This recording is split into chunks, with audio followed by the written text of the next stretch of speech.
tarehe 11 mwezi wa 12 nilikuwa pia Ikulu katika sherehe tumealikwa maalum ya mgeni wa Rais Uhuru Kenyatta aliyekuwa amekuja kutoka Barbados.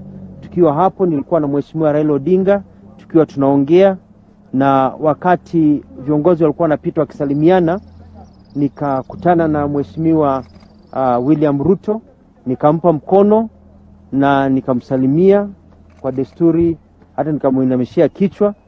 Naye akanishika mkono kwa nguvu, akaniambia, wewe jamaa umekuwa, nimesema umekuwa ukinishambulia na sasa lazima nikugonge na nitakugonga, nitakufunza funzo. Basically akasema hivyo. Ni jambo ambalo limetatanisha sana. Nilikuwa nimenyamaza tu kwa sababu najua mambo yametokea State House, pia unapea State House heshima yake. Lakini baada ya kujadili na familia yangu na marafiki na wengine, nikaona ni tishio kubwa, na katika nchi yetu ya Kenya ambao tunaona watu wa kisiasa wengi wamepotea na wameaga dunia na mauawa, nikasema kwamba lazima niwaeleze wa Kenya tishio hizi, kwa sababu nachukulia kwa hali ya juu. Ndio chochote kikitokea kwangu ama kwa jamii yangu, mnajua nani ataulizwa swali. Kwa sababu hao watu vile nilimuona vile Mheshimiwa Ruto alivyoniangalia, vile aliongea na sauti ya ukali sana, na nimeangalia katika historia ya Kenya, na mimi naamini ya kwamba yeye pia ana nguvu ya kufanya mambo hayo ambayo anasema. Na sielewi anamaanisha nini akisema kwamba atanigonga, kwa sababu kugonga mtu ni kucrush mtu, ni kumaliza mtu.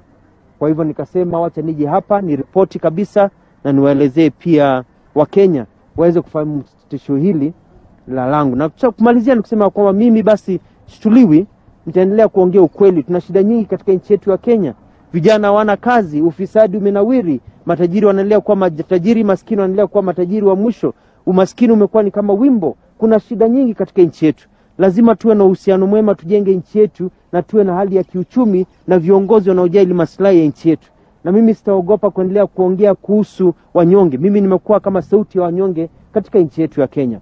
Tukiendelea kukaa hivi, itakuwa tu ni wale wanajuana na watu ndio wanasonga mbele, na sisi wengine wote tunabakia hapa katika hali ya umaskini. Na sitakubali kabisa. Kama kiongozi nilipigiwa kura, nitaendelea. Pia katika mwito wangu wa kuitisha kiti changu cha kuwa rais wa nchi yetu 2022, sitatishwa, nikome. Nitaendelea na mwito huo kama kijana ambaye najua kwamba ninaweza fanyia kazi nchi yetu. Kwa hivyo sitatishwa na mtu yoyote, nilegeze huo mwito wangu. I will not let anybody constrain my dream. It is the right of every Kenyan young man and young woman to dream for any high office and to achieve that dream and not be threatened or cajoled to give up their aspirations.